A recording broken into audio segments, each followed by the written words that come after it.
जय हिंद साथियों। आज पुरुष होना एक अभिशाप है। आपके घर में बच्चा पैदा होता है और वो नर है, वो उसके लिए अभिशाप है। उससे बड़ा अभिशाप ये है कि वो 4 पैसे कमा करके अपने आप को पैरों पर खड़ा करके चंद पैसे इकट्ठे करता है और उसके बाद शादी करता है। शादी होते ही आप जानते हैं उसकी पत्नी आधे की हकदार हो जाती है। वो पत्नी जो झूठा केस करके कहती है 40 लाख रुपया लगा शादी में।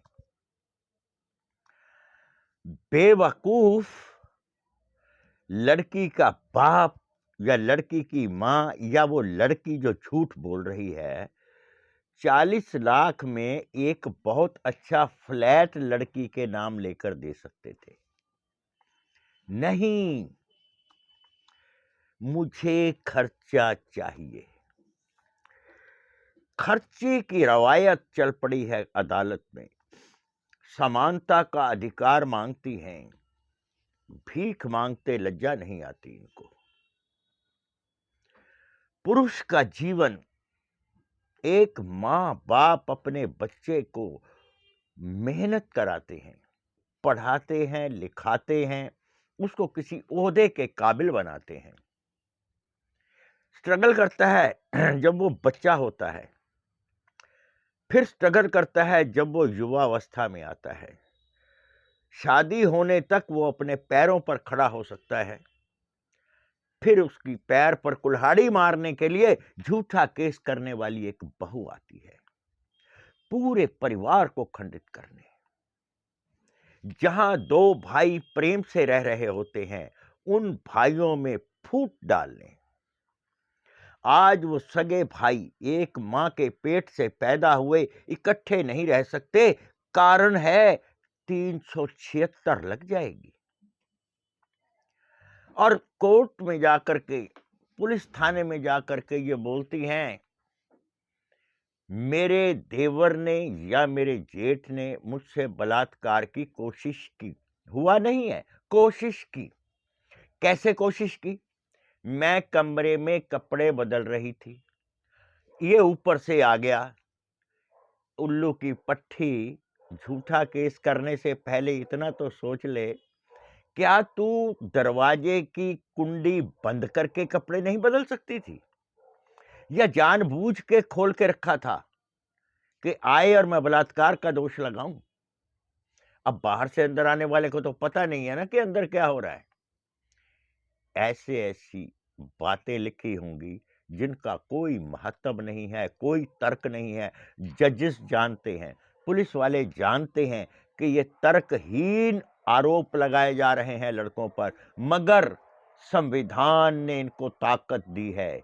संविधान कहता है इसका हर कहा माना जाए, लड़के को चाहे सूली पे टांग दिया जाए, चाहे पूरा परिवार उसका नष्ट भ्रष्ट हो जाए।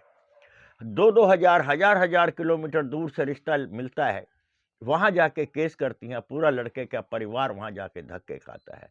क्या ये कानून में संशोधन की जरूरत नहीं है? मैं लड़कों से कहूंगा, अपनी कमाई दौलत अपने पास ना रखें, अपने माता पिता को दें, उनके नाम पर करें, अपने माता पिता की ऐश कराइए। जब तुम्हारे माता पिता के पास अधिक मात्रा में धन भी होगा, चल अचल संपत्ति होगी जो तुम्हारी कमाई गई है, यकीन जानिए अगर उनके नाम है तो तुम्हारी पत्नी उनकी जरूर सेवा करेगी। मगर नहीं, लड़की वालों का पहले टारगेट होता है लड़का क्या कमाता है, लड़के के नाम पर प्रॉपर्टी कितनी है, ये पूछ करके अंदाजा लगाते हैं कि इस घर से कितना माल लूटा जा सकता है। मैं लड़कियों का विरोधी नहीं हूं, मैं उन लड़कियों के साथ हूं जिनके साथ सचमुच में अन्याय हुआ है। लेकिन चूंकि 90% केस लड़कियां झूठा कर रही हैं, इसलिए मुझे लड़कों के हित में बोलना पड़ता है। और वो लड़कियां भी मेरा समर्थन करेंगी जिनके ऊपर ये लड़कियां झूठा केस करती हैं, जैसे ननद है, सास है, उसकी भाभी है, उनके ऊपर जब केस होता है, वो भी तो एक औरत है, उसके लिए कोई कानून नहीं है, सिर्फ बहू के लिए कानून है। कानून में संशोधन चाहिए, वरना न्याय खुद होना शुरू हो जाएगा। मैं लड़कों से कहूंगा, किसी भी तरह की संपत्ति चल या अचल अपने नाम ना रखें, अपने माता पिता के नाम करें, क्योंकि बाद में वो तुम्हारी ही होने वाली है। लेकिन आपको ये तसल्ली रहेगी, जब तक मेरे माँ बाप जिंदा हैं, उनकी सेवा होगी। अपने माँ बाप और भाई बहन से जुदा ना हो। मैं ताकीद करता हूं, ये झूठा केस करने वाली एक खून को फाड़ कर रख देती हैं, भाई भाई में द्वेष कर देती हैं। भाई चाहकर भी भाई की मदद नहीं कर सकता कि इसकी घर वाली मुझ पर केस ना कर दे। ननद घर आती है, बोरी बिस्तर उठाती है, ये अपने मायके। बच्चा पैदा करती है, बच्चे को मायके में, खुद ससुराल में तांडव करने के लिए।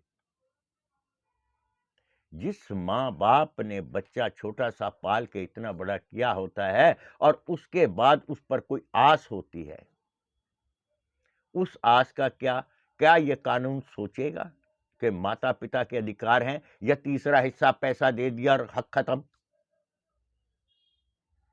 पैदा होते ही हम बच्चे के सिरहाने अगर 500 रुपए रख दें, ले बेटा तेरा खर्चा आ गया, भाई उसको सफाई कौन करेगा, उसके पेट को भरेगा कौन? ये कर्म जो है, ये पैसों से नहीं भरे जा सकते। इसलिए अपने माता पिता के साथ रहें, उनकी सेवा करें, अपनी अचल संपत्ति अपने माता या पिता के नाम कराएं, जो बाद में आपकी ही हो जानी है। अगर आपके पास पैसा रहा, याद रखिए, एक चुड़ैल जैसी झूठे केस करने वाली शक्ल वाली औरत तुम्हारे घर में आएगी, जिसने मुंह पे अच्छा रंग पोता होगा और आपको परी का एहसास कराएगी, लेकिन अंदर से वो राक्षसी होगी, झूठा केस करने वाली, जो आपके पूरे परिवार को नष्ट करेगी। मेरी बातें ध्यान रखना दोस्तों। जय हिंद।